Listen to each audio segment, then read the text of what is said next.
Hi, I'm Sydney Carr. Hi, my name is Emma Lane. My name is Cecilia Campos, and we are Team Saturn. Our project is called the Package Protection Unit. Online shopping is becoming increasingly popular, and while it is convenient, it does create its own challenges. Many people are falling victim to porch pirates who steal packages right after they've been delivered, and other times weather conditions damage the packages as well. Our goal is to provide an accessible solution to make these issues disappear. To get an idea of what the real need was, we interviewed 3 separate people: a homeowner, an apartment renter, and a UPS mail carrier. We asked the homeowner and the apartment renter if they had ever experienced theft or damaged packages from the elements.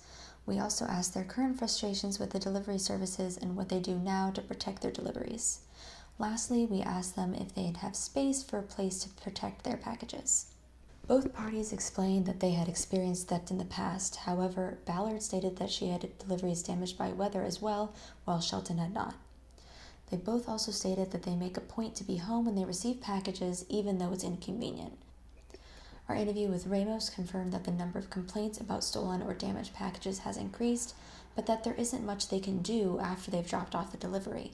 We asked her if mail carriers would use a protection unit if a household was supplied with one, and she said yes, as long as the package fit and the unit itself wasn't too complicated. We settled on 4 final design requirements. First, the design shall protect packages from harsh weather conditions. Secondly, the design shall protect packages from theft. Thirdly, the design shall be practical in the areas of space economy, budget, and ease of use and access. And lastly, the design shall be insulated to protect temperature-sensitive packages and also to protect from the weather. In these next few slides are images of our CAD model that we made of the design.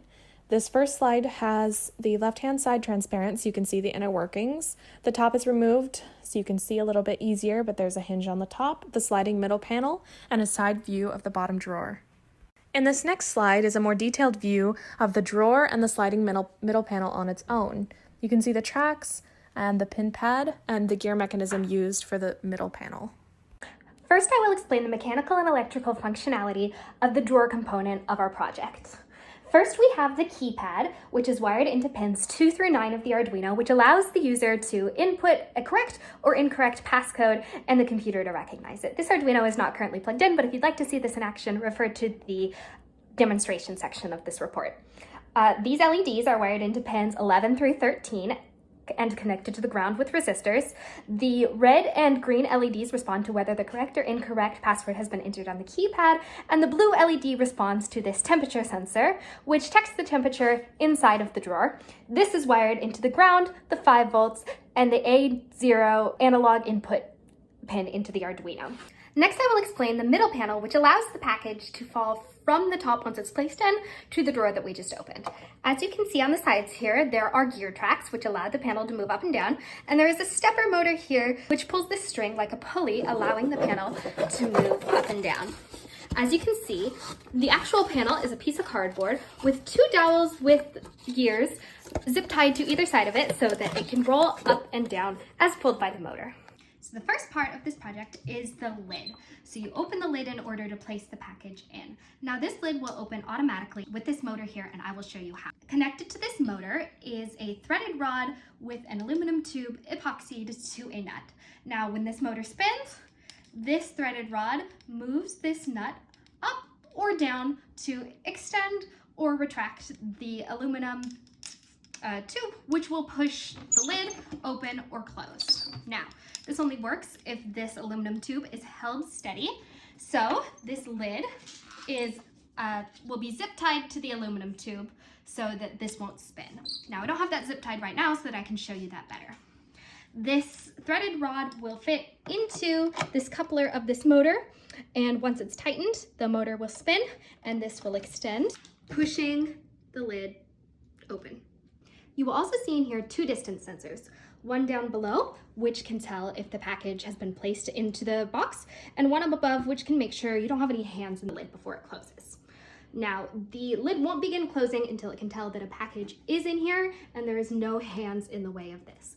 So these are both wired outside of the box to a ground of 5 volt, and then the trigger and echo pins into the pins of the Arduino. This motor here is also wired into the Arduino through a motor driver on the outside, which I can show you a picture of right here. As you can see in this picture, we have a button, which is what makes this motor start for the lid to open. We have two motor drivers, which control these two motors on the inside. The features of this project that I think are particularly special are the fact that there are two components, meaning only one has to lock, so the mailman or mail person doesn't have to unlock anything. They can just press the button or open the top and it opens automatically. The second thing is the temperature sensor and the insulation, which allows for perishable deliveries to be placed inside this box without worrying about them spoiling. There was a lot we had to think about to accommodate all the motors and sensors for this project. To summarize, when the lid button was pressed, we needed the lid to rise, wait for the distance sensors to 1, make sure the package was deposited, and 2, make sure the mail carrier's hand was out of the unit. Only then could the function proceed, lower the lid, and turn on the pulley inside to lift the center panel out of the way for the package to fall into the locked drawer. Then, as Sydney explained earlier, the drawer will remain locked until the customer enters the passcode and the drawer unlocks. Our project budget has a total of $143 for the prototype alone. Most of this is spent on the drawer tracks and runners, the Arduino kit, and the supplies for the outside body. Also included is the foam insulation, weight sensor, pin pad, proximity sensor, hinges, and the drawer handle. For this project, all 3 of our team members were involved fairly equally, and we all had hands in every part, but we were assigned different aspects to oversee. Team management and communication was handled by Cecilia Campos. CAD and 3D modeling was handled by myself, Emma Lane. Coding was split between myself and Cecilia Campos. The electrical wiring and circuitry prototyping was also between myself and Cecilia Campos. The mechanical construction and prototype assembly was handled by Sydney Carr. The report and document writing was done by myself. We all made this presentation, and the video filming of the prototype was done by Sydney Carr, and the video editing was completed by Cecilia Campos. As this is a novel design, there were many entrepreneurial aspects that we had to consider. First of all, pre-existing designs for any kind of package protection system are rudimentary at best, most featuring only a basic locking mechanism. The addition of a number pad and numerous safety features, including the proximity sensor, add feelings of safety and sophistication to our design. Pre-existing conditions also don't address the concerns of both convenience and safety, going overboard usually on one of the other without balance. Investing in our design is a safe choice because it fulfills clear customer needs in an era of increasing online shopping. We learned many invaluable lessons during this project, including Arduino coding, basic circuitry and wiring, employing an entrepreneurial mindset, heavy amounts of teamwork in a complex project, and critical thinking and problem solving. Okay, so the first step for this is to press the button, as you can see me just doing, and that will open the lid to this component. It doesn't have anything to lock.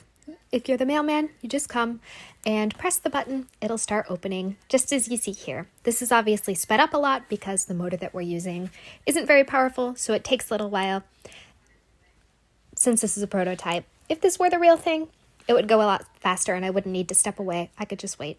Now I'm placing the package into the box and the motor starts turning the other way, the actuator starts going down, and the lid starts closing, as you can see.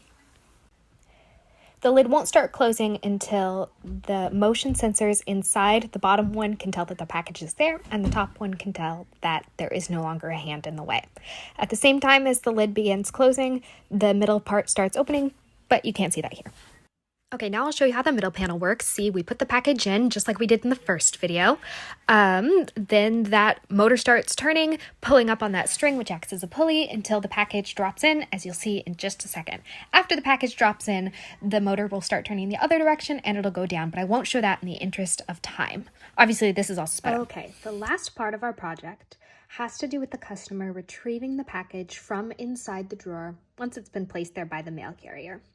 So this drawer is locked and the package is inside and there's no way to get to it without entering a passcode here.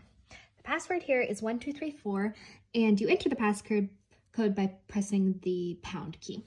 So first let's see what happens when I enter the wrong passcode. So 1, 2, 3, 5, enter. The red LED flashes. Now when it flashes, that means you've entered the wrong passcode. When it's just on solid, that means that this drawer is locked, as you can see. All right, let's enter the right password now. 1, 2, 3, 4 pound. The LED green switches on and the solenoid inside unlocks so that you can reach in and retrieve your package. After 5 seconds, this locks again and it can be closed while it is still open. I'll show you that in a sec. Inside you can see there's styrofoam to represent the insulation so that food deliveries can be stored safely. And here is a temperature sensor, which can tell you the temperature of the inside of the compartment. This blue LED will turn on when the temperature inside is less than 4 degrees Celsius. As you can see here on the serial monitor, right now the temperature is 16 degrees Celsius, so that light is not on.